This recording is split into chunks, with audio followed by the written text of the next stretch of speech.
I woke to the metallic clang of someone kicking my storage unit door at 3 in the morning. My hand shot to the crowbar I kept wedged between the duffel bag and the wall, but whoever it was moved on to bang on Unit 47 instead. Just the night manager doing rounds, making sure no one was living in these 5x10 tombs.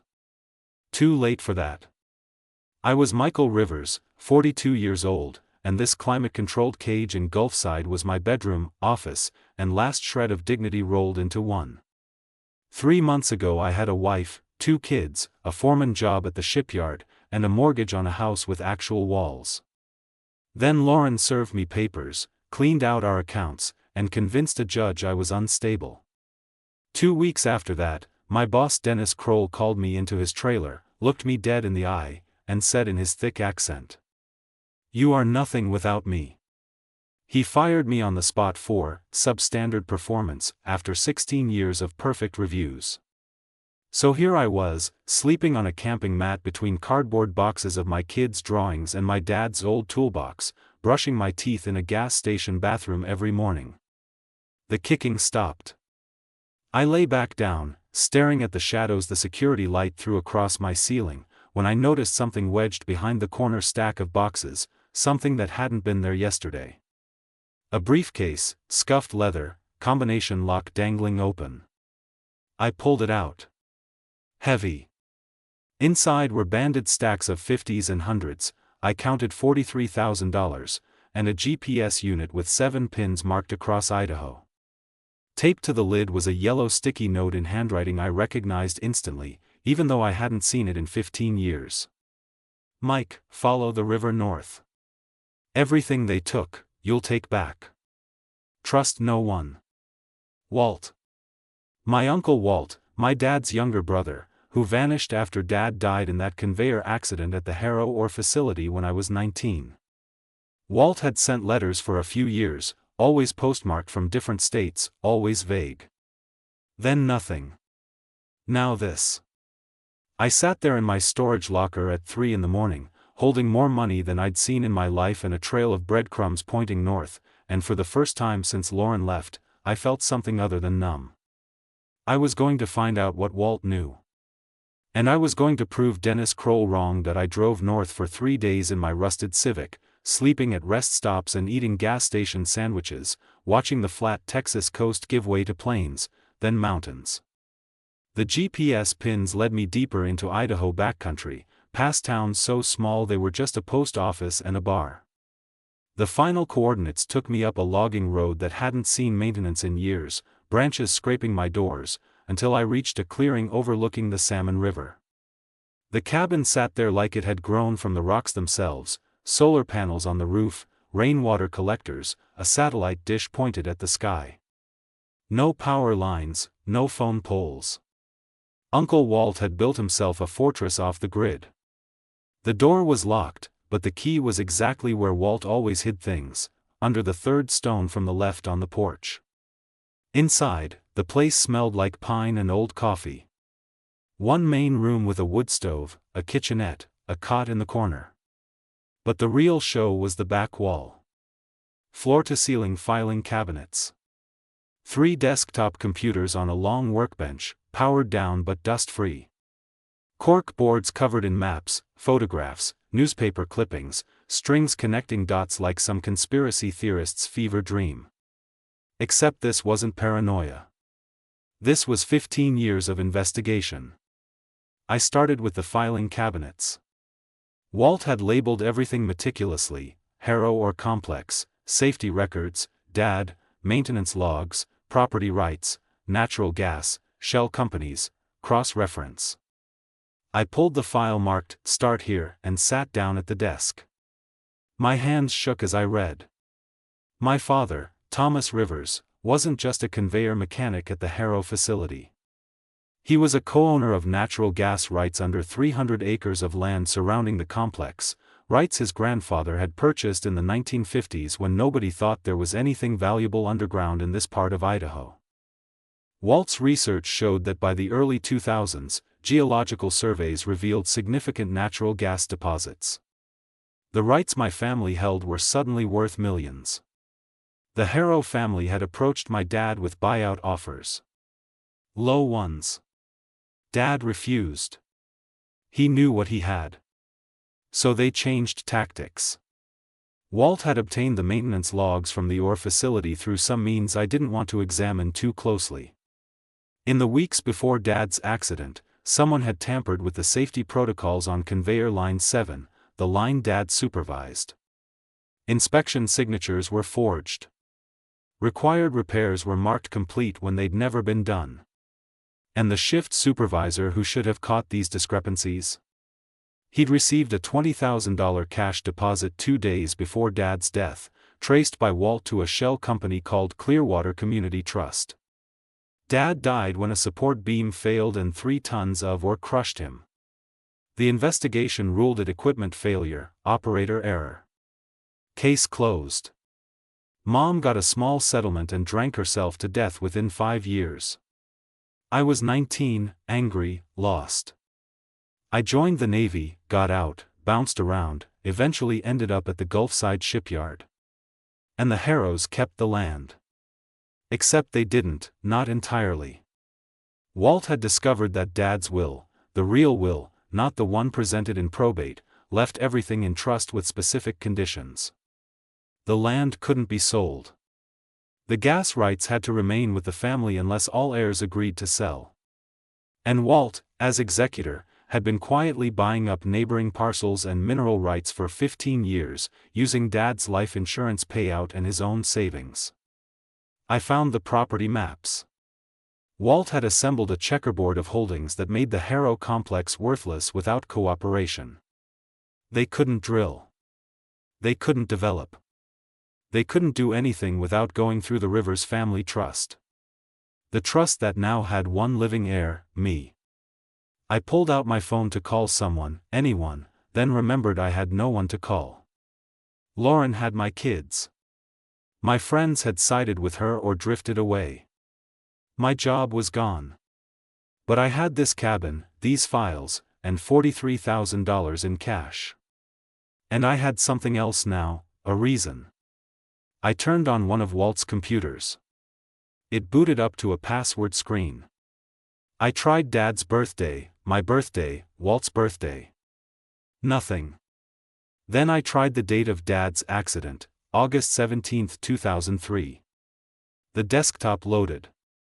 Folders everywhere. Evidence, digital, Harrow financial records, payoffs and bribes, Lauren investigation. That last one made my blood stop. I clicked it open. The first file was a photograph of my wife at 17, sitting in a Denny's booth across from a man I recognized, Marcus Harrow, son of the family patriarch. The timestamp read 6 months before Lauren and I met at that community college barbecue where she'd seemed so perfect, so interested in me, so eager to start a life together. I opened the next file. Bank statements showing monthly deposits into Lauren's account from Clearwater Community Trust. The same shell company that paid off the shift supervisor before Dad died. The deposit started the month before we met. They continued for 6 years, stopping only when our second child was born. There were more files. Motel receipts. Email printouts.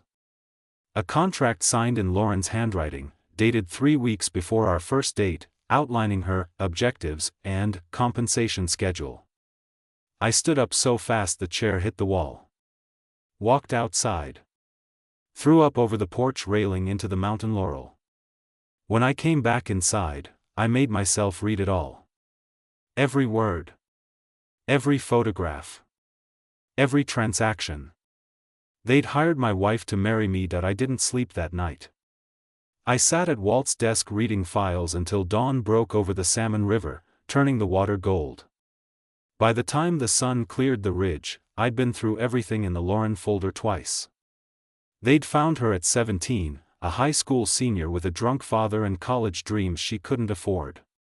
Marcus Harrow had approached her at the diner where she worked weekends. The initial contract offered $50,000 over 5 years. Plus college tuition, in exchange for relationship development and maintenance with Michael Rivers. The objectives were spelled out in corporate language that made my stomach turn: establish romantic connection, encourage marriage, produce children, maintain appearance of stable family unit, and when instructed, initiate divorce proceedings that would maximize emotional and financial damage. There were performance bonuses. She'd received an extra $10,000 when we got married. Another $15,000 when our son was born. 20 more when she filed for divorce and got preliminary custody. The photos were worse than the contracts. Lauren at 19, sitting in Marcus Harrow's car outside our first apartment. Lauren at 24, meeting with an older woman identified in Walt's notes as Judith Harrow, the family matriarch, at a country club I couldn't have afforded to park at. Lauren 6 months ago, 2 weeks before she served me papers, having coffee with a man Walt had labeled attorney, Harrow retained. But the recordings were what broke me. Walt had somehow obtained audio from a meeting last year. Lauren's voice, clear and cold: "He's stubborn like his father was. The kids are the only leverage that works. If we push custody hard enough, threaten supervised visits, he'll sign over the trust access to avoid losing them completely." Marcus Harrow's response: "Your contract ends when he signs. After that, you're free. New identity, new city, the full payment. You've earned it." What about Michael? What about him? He'll be broken, poor, and legally barred from the property. He can rot in whatever storage unit he's living in. Nobody cares about nobody. I played that last part 3 times. Nobody cares about nobody. The same sentiment Dennis Kroll had thrown at me in Russian. "You are nothing without me." They'd coordinated. My boss at the shipyard, the Harrows, Lauren. All working together to strip me down to nothing so I'd be desperate enough to sign away rights I didn't even know I had. But Walt had known. And Walt had spent 15 years building a case. I moved to the cabinets marked evidence, criminal. Walt hadn't just documented the conspiracy against me and the murder of my father. He'd gone deeper, following money trails that connected the Harrows to county officials, state regulators, and federal environmental auditors. The natural gas deposits under our family land were substantial, but developing them required permits, environmental clearances, and infrastructure approvals.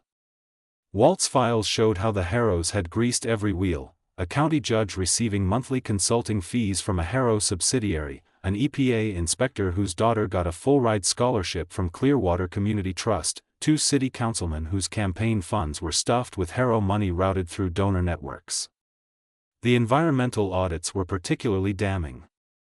The Harrows had been dumping or processing waste into unlined pits for decades, contaminating groundwater across 3 counties.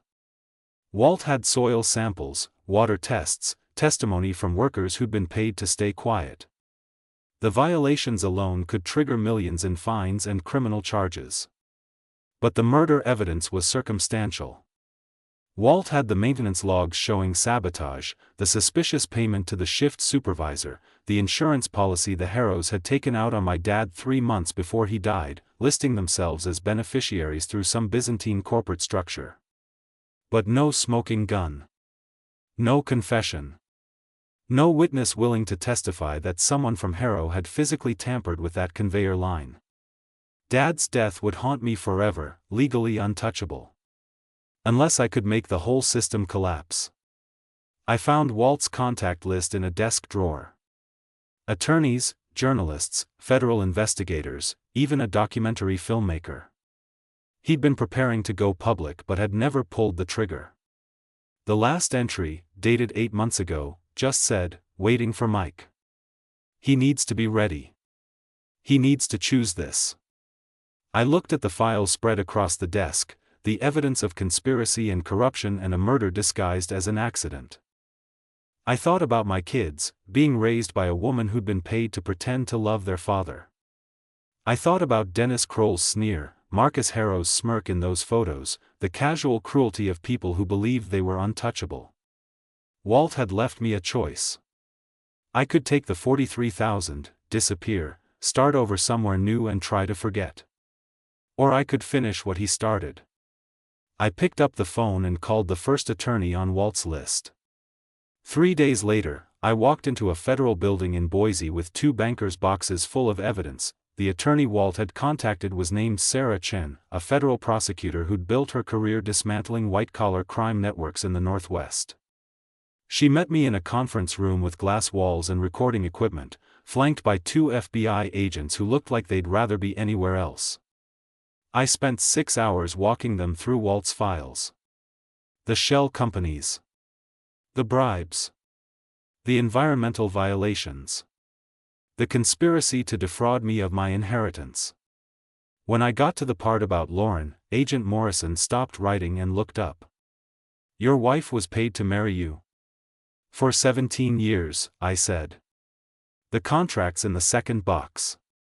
Signed, notarized, with payment schedules." Sarah Chen leaned back in her chair. "Mr. Rivers, what your uncle compiled here is extraordinary. But I need you to understand something. The murder of your father, even with this evidence, is beyond the statute of limitations for most charges, and the circumstantial nature makes prosecution nearly impossible." "I know," I said. Walt's notes said the same thing. "But the rest of it?" "The rest of it is solid," she interrupted. "Tax evasion, bribery of public officials, environmental crimes, wire fraud, conspiracy to commit fraud. We can build a RICO case that puts the Harrow family in prison for decades. But it won't bring your father back. I'm not asking you to bring him back. I'm asking you to make sure they can't do this to anyone else." She nodded slowly. "Then we have work to do. This investigation will take months. You'll need to stay available for testimony, depositions, potentially grand jury appearances. Can you do that?" I thought about my storage locker in Gulfside, my empty bank account, my kids living with a woman who'd been paid to destroy me. "I'll do whatever it takes." The investigation moved like a glacier, slowly, but crushing everything in its path. Sarah Chen's team verified Walt's documentation, cross-referenced financial records, interviewed witnesses. They found the shift supervisor who'd taken the $20,000 bribe. He died of liver failure 6 years ago, but his widow still had the bank statements and a guilty conscience. They tracked down the EPA inspector whose daughter got the scholarship. He agreed to cooperate in exchange for immunity. I moved into Walt's cabin and lived off the cash in the briefcase while I waited. Every week I'd drive down to Boise for meetings with prosecutors, reviewing evidence, preparing testimony. Every night I'd call my kids on the supervised video chats the court allowed, watching them grow up through a screen while Lauren hovered in the background, her face a mask I now recognized as perfectly constructed fiction. 5 months into the investigation, Sarah Chen called me at 7 in the morning. "We're ready," she said. "Warrants are being executed at 6 locations as we speak. Harrow residence, Harrow or complex offices, Marcus Harrow's home, the judge's chambers, and 2 city council members' offices. We're also picking up your wife." My coffee mug stopped halfway to my mouth. "Lauren? Conspiracy to commit fraud, wire fraud, and conspiracy to obstruct justice. The recordings your uncle obtained are admissible. She's facing 15 years. I should have felt triumph. Victory. Something. Instead I just felt hollow. What about my kids? CPS is involved. Given the circumstances and your cooperation, we're recommending emergency custody transfer to you pending full evaluation. But Mr. Rivers, they're going to need serious help processing this. Their mother is going to prison." "She was never their mother," I said. "She was an employee." The raids happened on a Tuesday morning, coordinated across 3 counties. I watched the news coverage from Walt's cabin, seeing Marcus Harrow led out of his country club in handcuffs, his expensive suit jacket over his head. Judge Whitmore walking the perp walk past cameras. 2 city councilmen trying to cover their faces. And Lauren, arrested outside Spring Valley Elementary at pickup time, parents and kids watching as agents put her in a car. The local news ate it up, Gulfside woman arrested in massive corruption scandal, was paid to marry and deceive husband. My phone rang. My lawyer, the family attorney Sarah Chen, had connected me with Michael. The judge signed the emergency order. Your kids are with a social worker right now. They're asking for you. I was in the car before he finished the sentence. I picked them up from a child services office in town. Jake was 9, Emma was 7, and they looked terrified, confused, angry. Emma ran to me and buried her face in my chest. Jake hung back, arms crossed. Dad, what's happening? Why did those people take Mom? I knelt down so I was eye level with him. Your mom did some things that hurt people. Hurt me. But you and Emma didn't do anything wrong, and I'm going to make sure you're safe. I promise. Is Mom coming back? I couldn't lie to him. Not for a long time, buddy. Not for a long time. The first month with the kids was the hardest thing I'd ever done, and I'd slept in a storage locker and dismantled a criminal conspiracy. Emma had nightmares every night, waking up screaming for her mother. Jake retreated into silence, barely speaking except to ask when things would go back to normal. I didn't have the heart to tell him there was no normal to go back to. We stayed at Walt's cabin initially because I had nowhere else to take them. I enrolled them in the small school 20 minutes down the mountain, drove them there every morning, picked them up every afternoon. The other parents stared. Everyone had seen the news. Everyone knew their mother was the woman who'd been paid to fake a marriage, the centerpiece of a corruption scandal that had federal investigators swarming the county. Sarah Chen connected me with a child psychologist in Boise who specialized in trauma. Dr. Patricia Okonkwo met with Jake and Emma twice a week, helping them process the impossible truth that their mother had been playing a role their entire lives. That the bedtime stories, the birthday parties, the family dinners, all of it had been a job she was paid to perform. They're going to need years, Dr. Okonkwo told me after the first month. And they're going to need you to be stable, present, and honest. No more secrets. No more lies. Even when the truth is hard. So I told them everything, age-appropriate versions but the truth nonetheless. I told them about their grandfather Thomas, who'd died before they were born, and about Uncle Walt who'd spent 15 years trying to find justice. I told them about the land, the gas rights, the conspiracy. I told them their mother had made terrible choices, but that didn't mean she hadn't cared about them in her own way. Jake didn't buy it. If she cared, she wouldn't have lied. He was 9 years old and already understood betrayal better than most adults. The legal machinery ground forward. The Harrow family's attorneys fought every charge, filed every motion, dragged out every proceeding. But Sarah Chen's case was airtight. By month 6, Marcus Harrow had flipped on his mother Judith to reduce his sentence. By month 8, Judge Whitmore had pleaded guilty to bribery and corruption. The 2 city councilmen took deals. Lauren's trial was scheduled for month 10. Her attorney tried to paint her as a victim, groomed as a teenager by wealthy predators who'd exploited her poverty. There was truth in that, she had been 17, desperate, vulnerable. But the recordings destroyed any sympathy. The jury heard her cold calculation, her willingness to weaponize children for money, her contempt for the man she'd spent 17 years pretending to love. They convicted her on all counts. 15 years, eligible for parole in 10. I didn't attend the sentencing. I was home with Jake and Emma, making dinner, helping with homework, being present. Dr. Okonkwo said that was more important than watching their mother go to prison. With the criminal cases resolved, the civil matters fell into place. The gas rights reverted to the Rivers Family Trust, with me as the sole trustee. The Harrow Ore Complex filed for bankruptcy after environmental remediation costs and federal fines bankrupted them. Their land holdings went to auction. I bought the parcel where my father had died.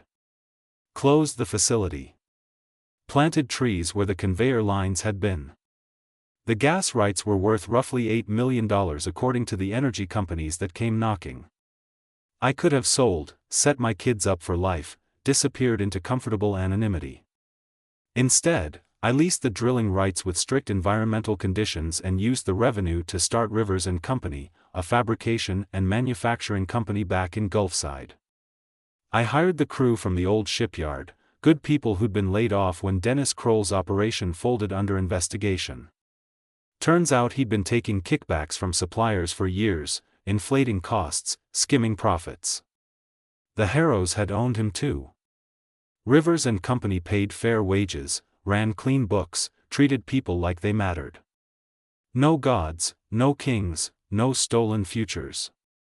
Just honest work for honest pay. Jake and Emma adjusted slowly. Emma started smiling again around month 8.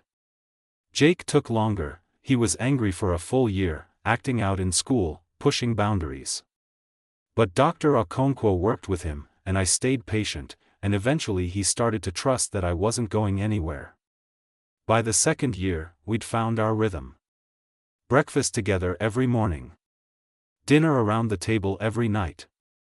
Weekends at the cabin, fishing in the Salmon River, hiking the trails Walt had known. I told them stories about their grandfather, about Walt, about the family they came from, flawed people who'd made mistakes but who'd fought for what mattered. "Dad," Emma asked one Saturday while we were fishing, "do you think Uncle Walt knew this would happen? That we'd all be here together?" I thought about the briefcase, the GPS coordinates, the 15 years Walt had spent building his case. "Yeah, sweetheart. I think he knew exactly what he was doing." 3 years after the raids, Rivers and Company employed 47 people and had contracts with 3 major shipping companies and a regional transit authority. We'd moved from the fabrication shop I'd rented in Gulfside to a proper facility with modern equipment, safety standards that exceeded code, and profit sharing for every employee who'd been with us more than a year. I kept the business deliberately modest. We could have expanded faster, taken on debt, chased growth. But I'd watched what happened when people got greedy, when they started believing they were entitled to more than they'd earned. I paid my people well, maintained equipment properly, and slept fine at night knowing nobody was getting crushed under a conveyor because I'd cut corners. Jake was 12 now, Emma was 10. They lived with me full-time in a house I'd bought 2 blocks from their school, nothing fancy, but it had a yard and enough bedrooms that they didn't have to share. We still spent weekends at Walt's cabin when we could. Jake had started calling it the compound after binge-watching some spy show, and the name stuck. Lauren called from prison once a month. The court had granted her limited phone contact after the first year. Emma usually talked to her for a few minutes, telling her about school and friends, carefully avoiding anything deeper. Jake refused. He'd pick up, say, "I have nothing to say to you," and hang up. I didn't force it. Dr. Okonkwo said he'd process it in his own time, or he wouldn't, and either way it was his choice to make. The Harrow empire had collapsed completely. Judith Harrow died in prison of a stroke 8 months into her sentence. Marcus got out on parole after 4 years and moved to Arizona, broke and radioactive. Nobody in Idaho would hire him or do business with him. The Ore Complex land sold to a conservation trust that turned it into a wildlife preserve. I thought that was the end of it. Justice served, family restored, life rebuilt. Then the letter arrived. It came to Rivers and Company, addressed to me personally, postmarked from Zurich.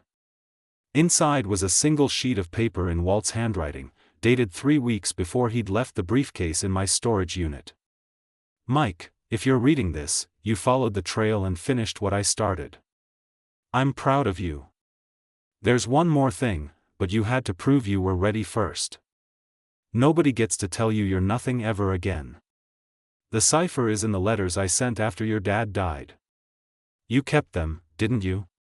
You always kept everything. W." I went home that night and dug through the boxes I'd moved from the storage unit. Found the stack of letters Walt had sent me in my 20s, before he'd gone completely silent. 15 letters over 4 years, rambling updates about places he'd been, things he'd seen, always signed, Your Uncle, W. I spread them out on the dining room table. Jake wandered over, curious. What are those? Letters from Uncle Walt. He says there's a code in them. Jake's eyes lit up. At 12, he was deep into puzzles, codes, anything that required figuring out. Can I help? We worked on it together for 3 nights. The cipher was elegant, first letter of each sentence, strung together across all 15 letters, spelled out coordinates and a reference number. Jake cracked it on the 3rd night, pumping his fist in victory. The coordinates were for Zurich. The reference number was for a safe deposit box. 2 weeks later, I was on a plane to Switzerland with both kids. Emma thought it was a vacation. Jake knew it was something more, but I'd asked him not to spoil it for his sister. Dr. Okonkwo had cleared the trip, said it might be good for them to see where their family's story led. The bank was old stone and polished brass, the kind of place that had been holding secrets for centuries. I presented Walt's reference number and the death certificate I'd obtained after tracking down records of his passing 2 years ago, heart attack in Montana, died alone in a cabin even more remote than the one in Idaho.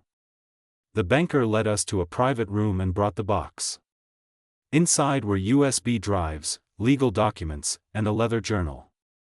The first document was a trust fund, established 15 years ago, containing $200,000 allocated for educational expenses, Michael Rivers' children. Emma gasped. Jake went silent. The journal was Walt's final accounting. Notes on how he'd liquidated assets, moved money carefully, built safeguards. And on the last page, a note addressed to me. If they ever tell you you're nobody, open this and remember who you are. You come from people who build things, who fight for what's right, who don't quit when things get hard. Your father was one of those people. So am I. So are you. Teach your kids the same. Truth runs slow, but it finishes first. Love, Walt. We flew back to Idaho with the trust documents and USB drives. The drives contained backups of everything Walt had compiled, insurance against the evidence being destroyed or lost. I didn't need them anymore, but I stored them in a safety deposit box in Boise anyway. Some truths needed protecting. The education trust changed things for Jake and Emma. They could go to any college they wanted without debt hanging over them. Emma talked about becoming a veterinarian.